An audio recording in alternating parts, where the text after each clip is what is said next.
You are listening to the Disney Dream Girls, an unofficial Disney theme parks podcast, and this is show number 216 for Sunday the 1st of July 2018. Where dreams begin. Hello and welcome to the Disney Dream Girls, an unofficial Disney theme parks podcast. My name is Michelle Young, and together with my good friend Jane Phipps, we are your guides to the place where dreams begin. As usual, before I go on with the show, I'd like to remind you how you can get in touch with us. It's very easy. Email info@disneydreamgirls.com. You can find us on Instagram and Twitter @DisDreamGirls. You can go over to our Facebook page, search for Disney Dream Girls and join in the fun over there. Anyway, coming up on this show, we have got a planner's delight of a challenge I set to our friends from Dis Down Under. They're going to create a special magical day in Walt Disney World. However, as always, here's the wonderful Kieran with This Week in Disney History.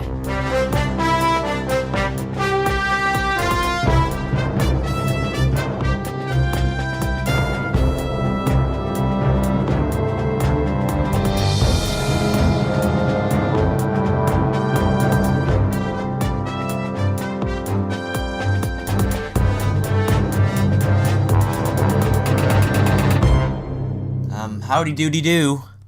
How you doing? Let's get started. Now, first and foremost, happy Canada Day to all of our Canadian listeners.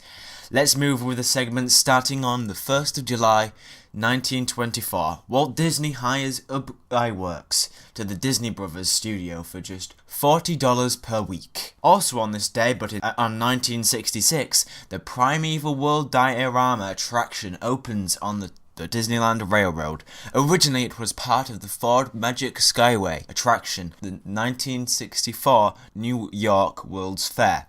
Another Disney classic opened on this day in 1975, the Wedway People Mover, as it opened in the Magic Kingdom. On the 2nd of July in 1993, Disney re-released Snow White and the Seven Dwarfs to theatres. The film was restored and floors fixed by Eastman Kodak's Insight division over an 18-week period. Also a fabulous celebration today, as we are celebrating one of the most loved Disney cast members, Maynard Smith. As today is his birthday, but as he is such a gentleman, we won't reveal his age. But happy 60th, sir, and thank you for your entertainment.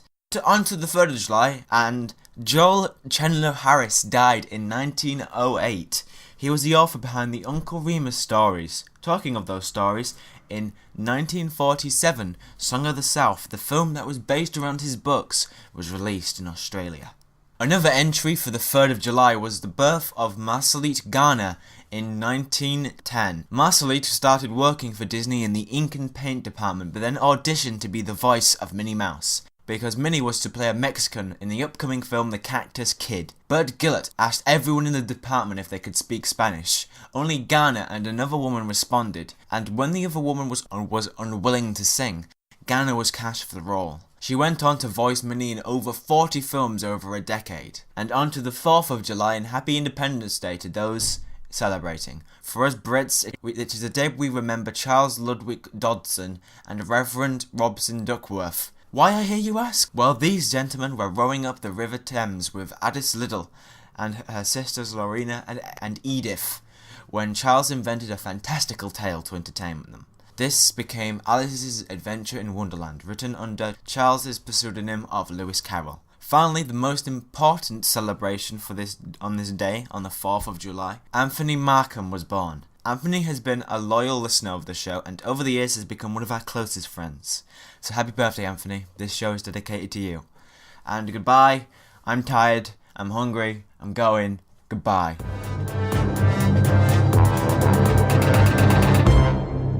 Now this is where I really need to start singing. I'm so excited. But Jane doesn't let me sing because she doesn't let me sing. Probably because she's heard me sing.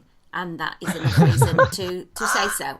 And yes, so in the background you can hear the chortling, the laughter, the raucous laughter of the wonderful dynamic duo from Dis Down Under of Kat and Lewis. Hello there, my lovelies. Hey, Michelle, how you going? Hi, Michelle. I'm pineapple-tastic, thank you very much, my lovelies. Well, it is Year of the Pineapple, so that's very appropriate. I am really excited. We have got a countdown that's shrinking day by day, and I'm thinking, hecky thump, I best get packing soon. Yep, it's going to be time to get those old suitcases out and start squeezing everything in.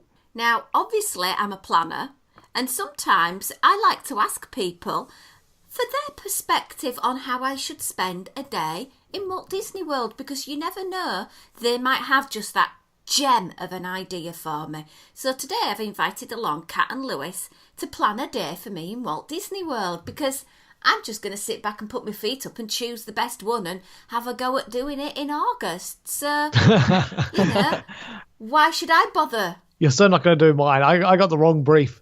I thought it was like, plan the ultimate day in Walt Disney World. So that's what I've done. Yeah, I think we're both gone free rein with the budget.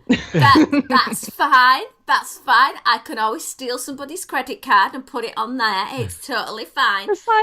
Precisely. And I'm just really interested to see who's the most competitive in the Down Under team. And I think I know the answer already. Yeah, I think it's probably an easy guess. Right, so let's start the day with, am I going to be fed anywhere? And I'll hang over to Lewis first. Have you any breakfast plans for me? I think you're going to hate mine. Really, I just because mine. Lewis is like, skip breakfast, rope drop. Yeah, because mine, literally mine is like, okay, if I've done everything else like in Walt Disney World, right, and it's like time to plan the ultimate day to just like get a taste of each of the parks.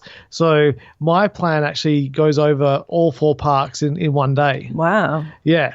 And so that means, as far as eating and things like that go, eating is all quick service, and we're not eating. And this is why you're gonna hate mine, is because we're not eating eating the food that's really nice and everything like that. It's just fuel. It's just there to keep you going to move on to the next thing that you've got to do. And so I think the Cat's gonna definitely win this, but.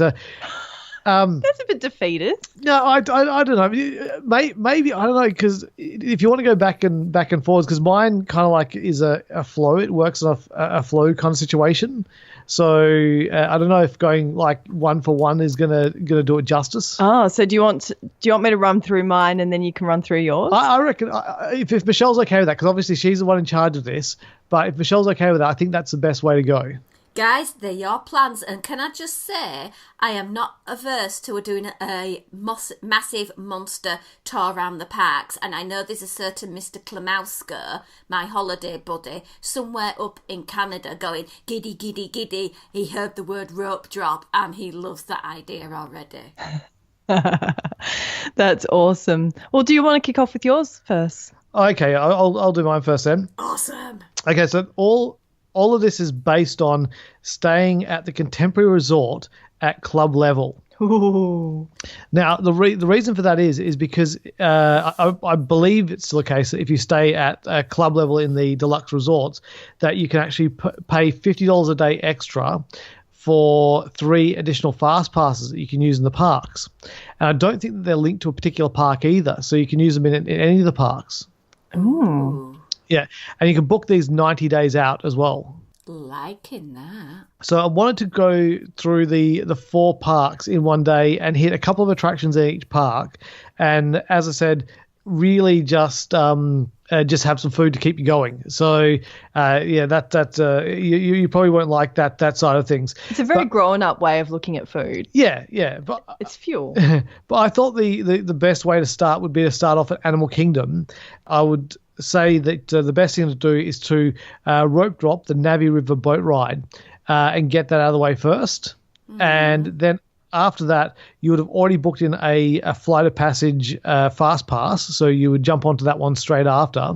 And these, I think, would be your conventional fast passes, so to use them all up in Animal Kingdom. Okay. After that, I would use another fast pass, and I'd jump onto Expedition Everest and go and see the Yeti and check that out. And then after that, I would make a trek over to Dino Land and do Dinosaur with another fast pass. Liking that. Dinosaur with a fast pass. Yeah. Okay. Well, it's not, the thing is, like, I've got to use up all 3 fast passes anyway in Animal Kingdom, so you might as well just like burn them there. And like by the time you get to Dinosaur, there might be a bit of a line, so it could be worthwhile using a fast pass on it. Okay, cool. So after that, you're probably going to be a bit peckish because you haven't eaten anything since you got up. And so I'd say it's best to go get a quick service breakfast at Isle of Java on your way out of the park. So, I'm thinking like a coffee, a Danish, maybe one of those muffin things, something you can like walk and eat at the same time. Okay, I can't be doing with sitting around when there's attractions to hit. Now, after that, I was thinking that Animal Kingdom is the most isolated of the parks, so it's harder to get from Animal Kingdom to Hollywood Studios. But to solve it, instead of having to go back to a hotel and then go back to grab another bus to go to Hollywood Studios, I thought I'd just grab a minivan from there and go straight to Hollywood Studios from Animal Kingdom and get to Hollywood Studios. And at Hollywood Studios, I would do Star Tours, and I would also use one of my concierge level fast passes to book Tower of Terror as well. So I'd do Tower of Terror and Star Tours, and then I'd probably be feeling a bit peckish again, so I would go to the Baseline Tap House and have some beer and snacks. So maybe some beers and some of their pretzels and some dipping sauces and stuff like that. Okay. Yep. Am I getting any Slinky Dog action in at Hollywood Studios?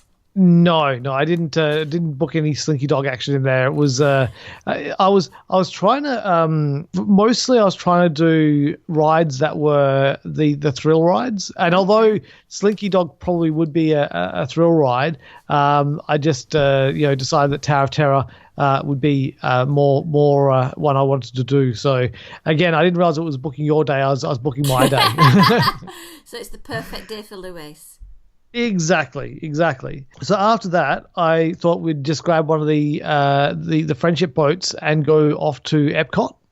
And when you get to Epcot, we would use another of the fast passes for Test Track and do Test Track and have a bit of excitement there. And then after that, jump onto Spaceship Earth and get spun around.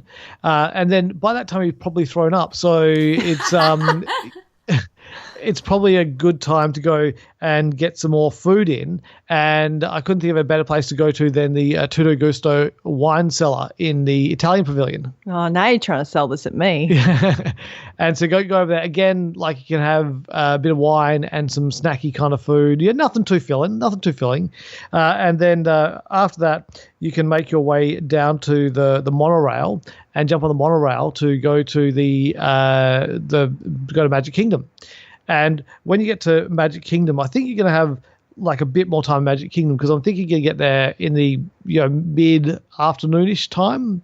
And so when you get there, you're going to do the Seven Dwarfs Mine Train. And then after that, I was thinking about jumping onto as many classic rides as you can. So, It's a Small World, the Haunted Mansion, Jungle Cruise. Any of those that have short wait times, I would jump on those ones and just make the most of that time before going to dinner at Be Our Guest.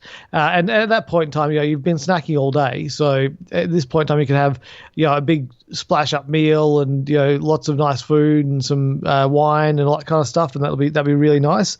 And then you can finish off the night with the Once Upon a Time nighttime show, and that's pretty much would be the day. A very full day, very full on day, lots of running around, but I think it could be a fun day. It does sound like an absolutely fun day. The only thing for me that I'm going to rule out here is beer and pretzels. I thought you might, yes. Yeah, a little bit tad heavy on the old carbohydrates, and it's a little bit light on the old fun and fizzy drinks because I would like to sort of lean that way. And no mention of ice cream. Ooh, that's a black mark, I think, for you, sir. Yeah. Because a day at Disney without some form of ice cream is not a day at Disney. But I love the challenge of doing 4 parks in a day, and I think you absolutely smashed it with the order by going to Animal Kingdom and then ending up in the Magic Kingdom, because that's where I'd want to be on an evening. And the utilisation now of minivans really does make this challenge quite an easy challenge to master if your pockets are deep enough. Yeah, and Animal Kingdom is the only one that's kind of disconnected from the other parks, because Hollywood Studios, you got the friendship boats that connect it, and then you got the monorail connecting Epcot to the Magic Kingdom. So yeah, Animal Kingdom is the only one that's out by itself. So they should really put like something through there as well, like gondolas or something. I don't know. Maybe there's a plan for the future. I must admit, though, you mentioned the friendship boats. I've actually walked the friendship boats in a sort of race between Swan and Dolphin and Epcot and beaten them. So just be aware that, if you don't want to have that nice little sit down and relax, you can power walk it a lot quicker. But you'd be much more sweaty doing it that way. Well, true, but then I'd have some more appetite to fill in some more ice cream, because I'm near the boardwalk if I'm going Hollywood Studios to Epcot, so I can just nip down to Beaches and Cream and get a No Way Jose. Fair enough, that sounds like a plan. So, I'm that kind of way inclined with my old brain of thinking. Just on the whole thing of doing all 4 parks in the one day, I've been doing the old Instagramming, and Epic Disney Escape are actually planning to beat their attempt of doing all 47 rides at Walt Disney World, and they came up one short last time. They're going to try it again in December. This is in one day. 17 hours, 47 rides. I don't know how on earth they're going to do it, but apparently they're going to give it another shot in December, so I can't wait to see what happens there. Definitely buying some fast passes maybe, or using a disabled access card, or maybe having someone with a child swap. I don't know how you could physically make it possible, but... No, nor do I. I've heard of people do it. It's just crazy for one day. I think it's crazy for a week. True, but it's whatever floats your boat and whatever you like to do. Some people like to do a drink in every theme park, a snack in every theme park, and a ride on one attraction, and that's their doing 4 parks. For me, I'd rather be dawn till dusk, hit every attraction in a park and go fresh day to somewhere else. Yeah. Is it so? It's a drink, a photo with a character, and a ride an attraction. That's what it is for each of the parks? It doesn't seem like a lot, does it? Really, like to do the 4 parks in one day if you're just doing those 3 things in each park. Not really. Well, I suppose it depends on if you're adding in an attraction as well. If you're wanting to go and wait in the line for Flight of Passage. Yeah, 2 hours later. That's most of your day gone already. So. God, I can't wait for Slinky Dog Spin to actually be open and see if that has an effect on Flight of Passage. Like to see if like the wait times go from Flight of Passage to Hollywood Studios. But it's had no effect on fast passes. So I couldn't get Flight of Passage for those 3 days that we're going to that we've had a booking window of, and yet Slinky Dog Spin and or no, it's not Slinky Dog Spin. Sorry, what is it? It's Slinky Dog Dash. Dash, sorry, and the spinning saucers, they're both available. It's broken my little brain. Anyway, I'm not going to start on that. Sorry, Michelle. Getting off topic. Do you want to go through my list? Yes, go on, Catherine. All right, cool. I've got to stay in at the Polynesian because I think that my ultimate day would start off waking up on the water in one of those bungalows because, oh, my God, why wouldn't you? So I take it we're using Lewis's credit card for this trip. Yeah, of course.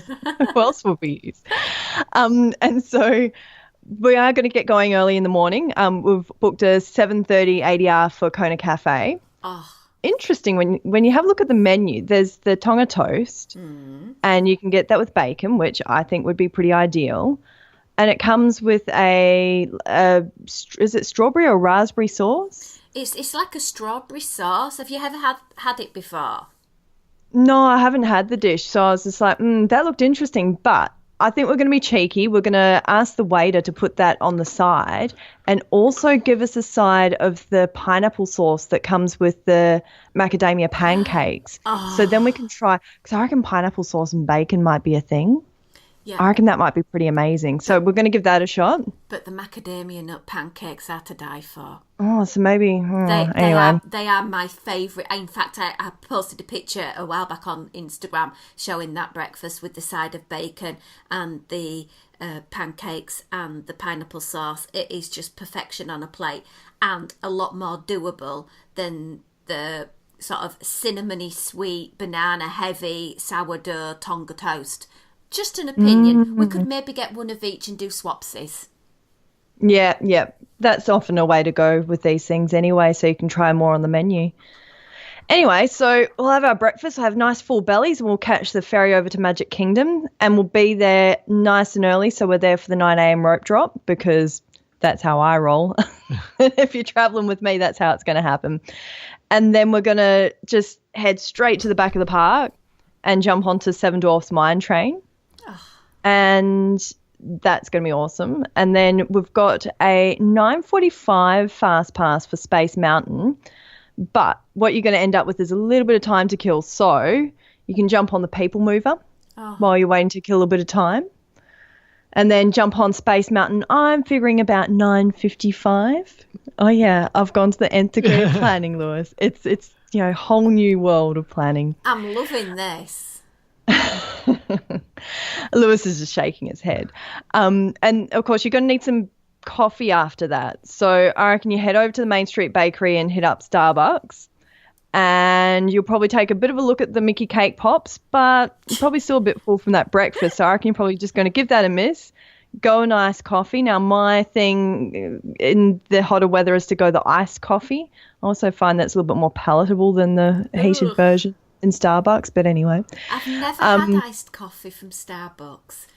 Oh, really? Oh, I'm talking like the milky, like the iced latte, I think they call it. Never had a cold coffee, apart from a coffee that I've left on the side and it's gone too cold. So, gross. I don't know. And I normally have the unsweetened raspberry passion fruit tea, which is really good. They do like lemonade teas over there, but I'm thinking on the sort of eating plan I'm on now that'll have too much sugar in for me, so I'm gonna have to think of another drink. But they do iced coffee, like a long black version of it over there, don't they, as well? I might try that this time, see what that's like. It'll be interesting. All the caffeine, none of the dairy. Anyway, back to my plan, people. Back to my plan. It's all about the Excel spreadsheet today. So what we're going to do is we're going to give our watch a bit of a tap as we walk out the bakery, and Mickey's going to tell you it's 10:39.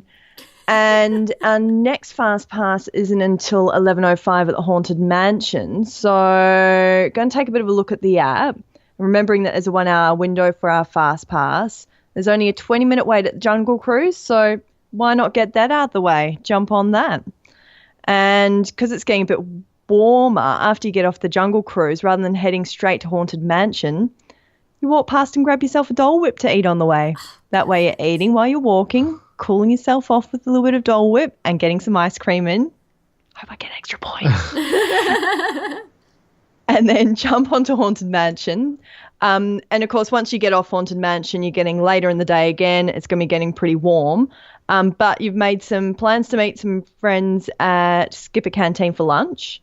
And because everyone's a bit warm and not really into eating, but you made it ADR, just order a whole lot of the appetizers and just do some sharesies and do some picking. And just that way you can try a whole lot of the food without actually filling up on the one dish, which is probably not really what you're wanting because you had such a big breakfast.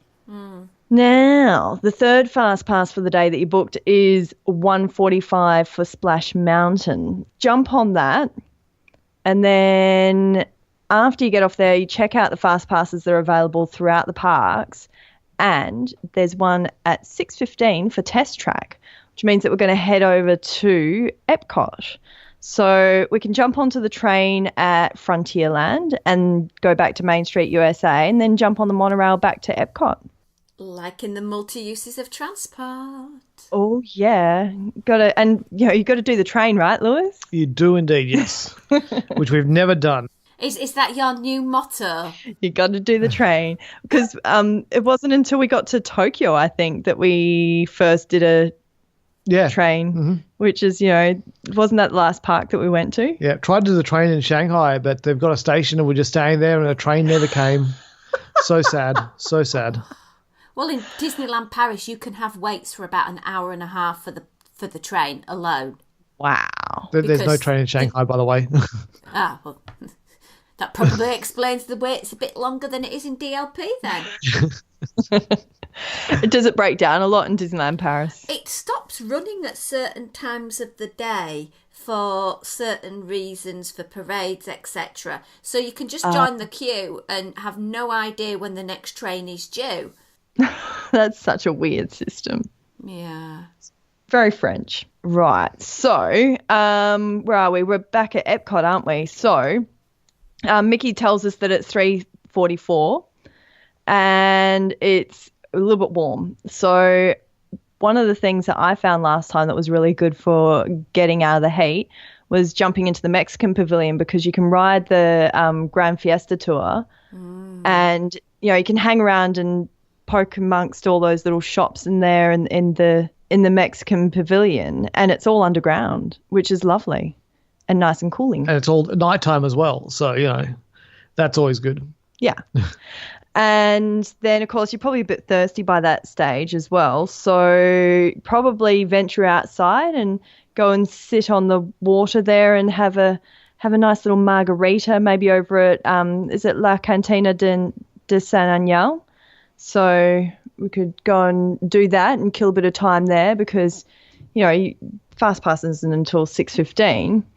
But then you remember that Snow White has a 6:30. So finish your margarita, jump in line to meet Snow White, do that pretty much bang on 6:30. You turn up there to meet Snow White. They tell you the line's closed and to come back later. You leave disappointed.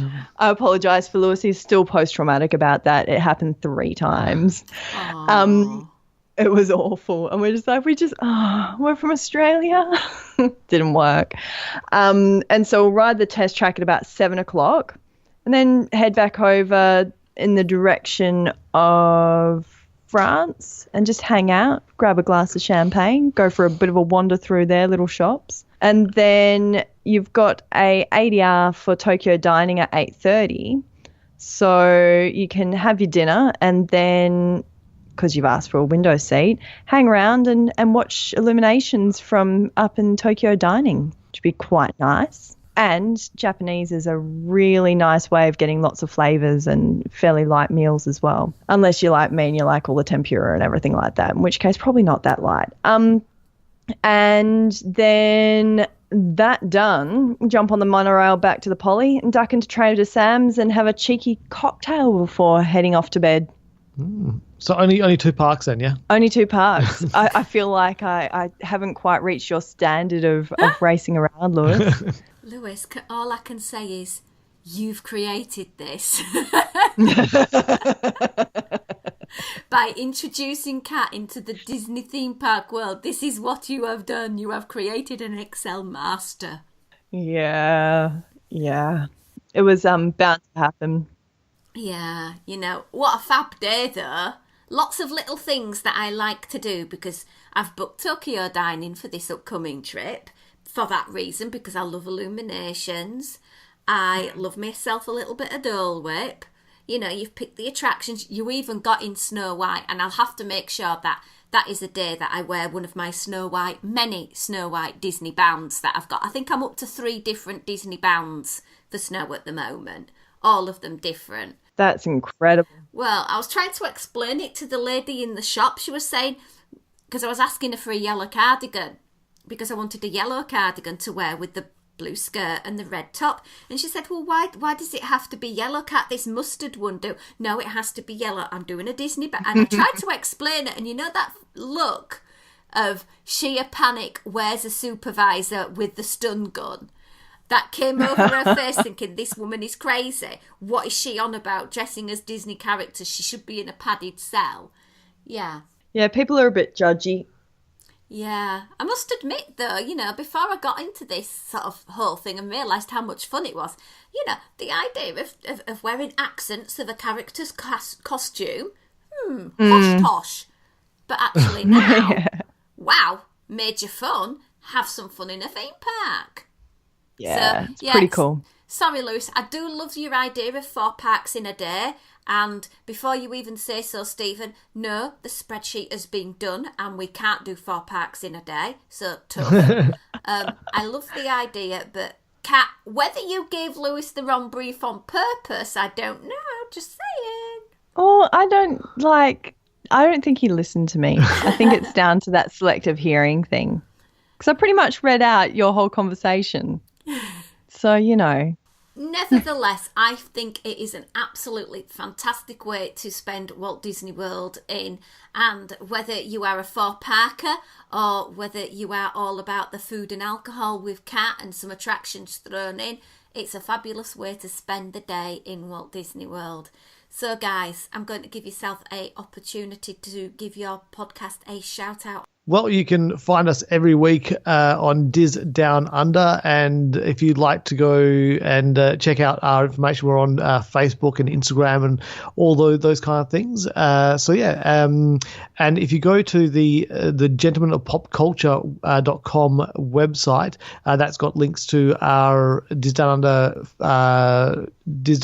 podcast, as well as the Unscripted the Film Show podcast as well. And you can find us together on the E-Avengers, where we chat about a multitude of Disney dilemmas. That's always good fun. Absolutely. Well, until next time, guys, it's a goodbye from me and goodbye from you. Goodbye. Bye, Michelle.